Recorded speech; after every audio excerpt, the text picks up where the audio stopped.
대한민국 근현대사를 환경적 세계관으로 알리고 전하는 대한역사문화원의 한국 근현대사 바로 알기 특강입니다. 대한민국 건국의 걸림돌, 좌우합작의 이야기를 이어가 보겠습니다. 지난 시간 우리는 대한민국 건국의 걸림돌 좌우합작이 공산주의자들의 전략이라는 것을 알게 되었습니다. 대표적으로 좌우합작을 외치며 만든 건국준비위원회가 실상은 공산정권 창출을 목적으로 하는 건국의 걸림돌이었다는 사실도 들었습니다. 게다가 미국의 모호한 좌우합작 정책이 우리의 건국을 늦추는 한 요인이 되었다는 사실도 알게 되었죠. 오늘은 좌우합작으로 무산될 뻔한 대한민국 건국의 위기 순간들을 살펴보도록 하겠습니다. 해방 후 혼란에 빠진 한반도의 독립 문제가 드디어 국제회의에서 논의되었습니다. 그 회의가 바로 모스크바 3상 회의입니다. 모스크바 3상 회의는 1945년 12월 16일부터 26일까지 열흘간 소련 모스크바에서 열린 회의입니다. 3상 회의란 영국, 미국, 소련의 외무장관들이 주도한 회의라서 붙여진 명칭으로 영국의 어니스트 베빈, 미국의 제임스 번즈, 소련의 바체슬라프 몰로토프가 2차 세계대전 후 처리해야 할 국제 문제에 대해 논의한 회의입니다. 2차 세계대전 중이었던 1943년 11월 카이로 회담에서 한국의 독립 문제가 처음 거론된 이후 곧이어 테헤란에서 한국 독립에 대한 좀 더 구체적인 이야기가 거론되었는데 그 핵심은 한반도의 완전한 독립까지 4개국의 신탁 통치 기간이 필요하다는 것이었습니다.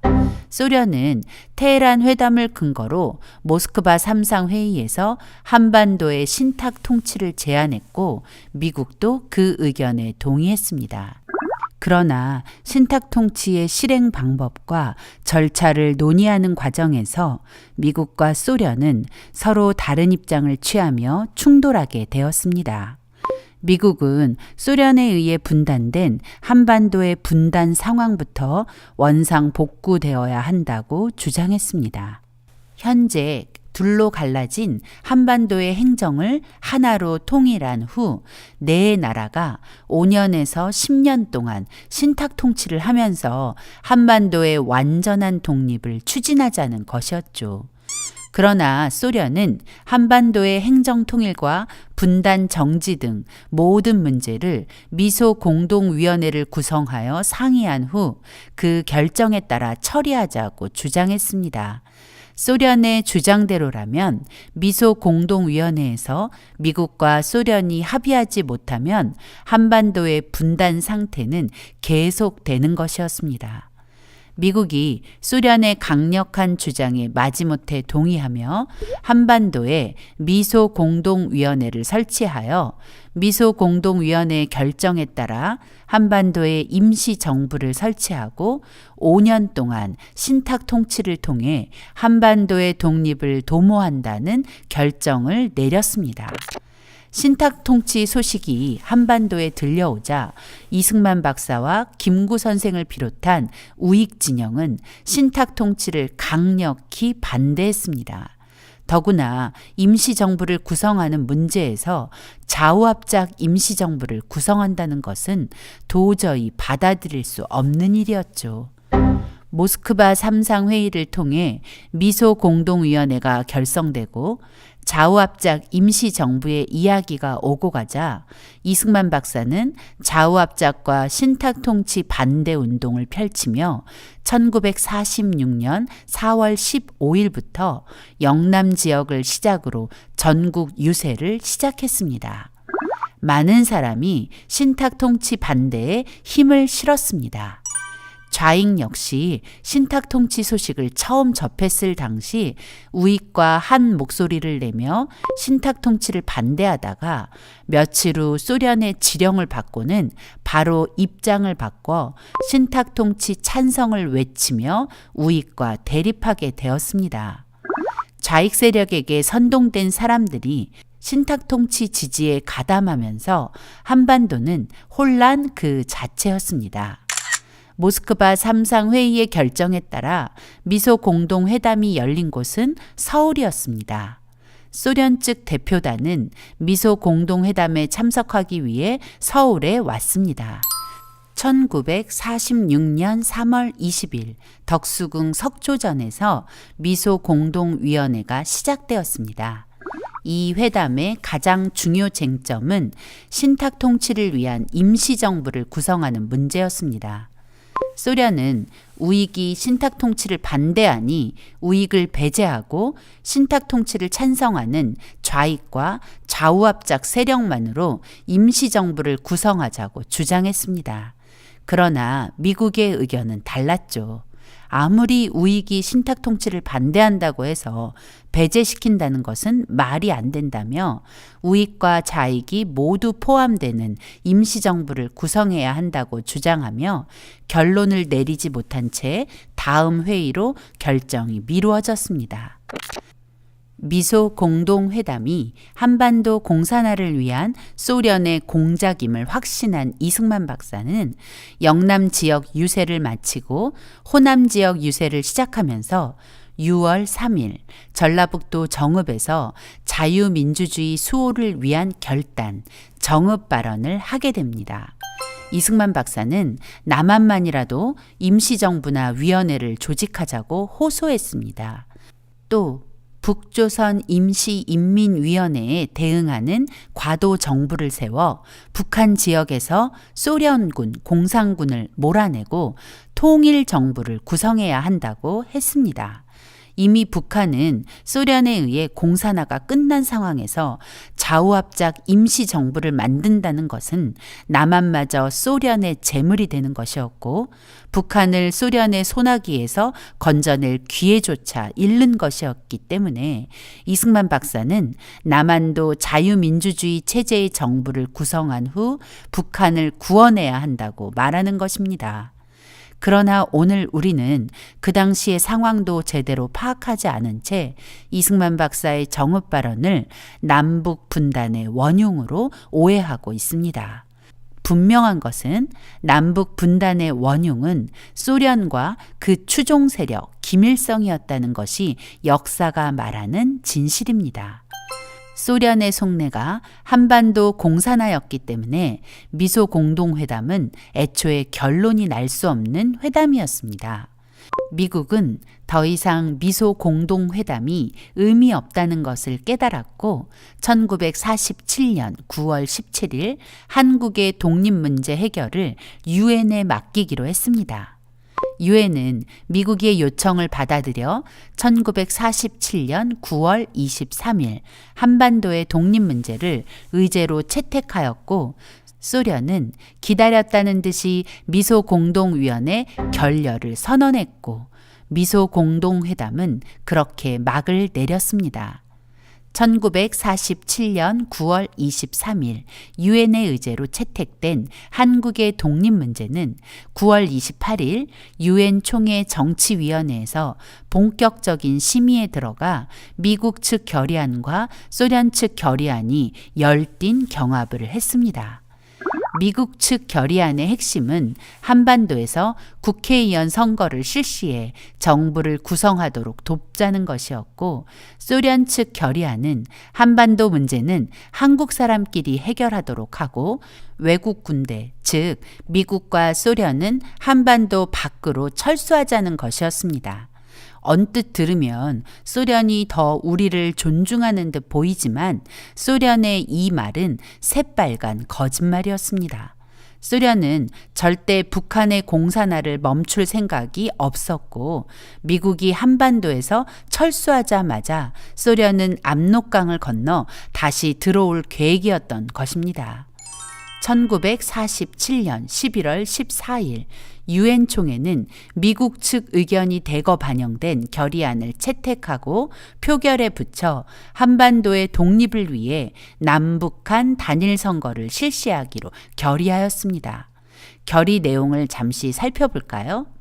한국의 독립 문제에 대한 유엔 총회 결의안은 두 개 부분으로 구성되어 있는데, 먼저 첫 번째 부분을 보면 단일 선거로 선출될 한국의 대표들은 한국에 주둔하는 군정 당국들에 의해 임명되는 것이 아니라 한국 인민들에 의해 실제로 정당하게 선출돼야 하기 때문에 그 선거의 정당성을 위해 한국 전역을 여행하며 선거를 감시하고 협의할 권한을 가진 유엔 한국임시위원단을 즉시 구성한다는 것입니다.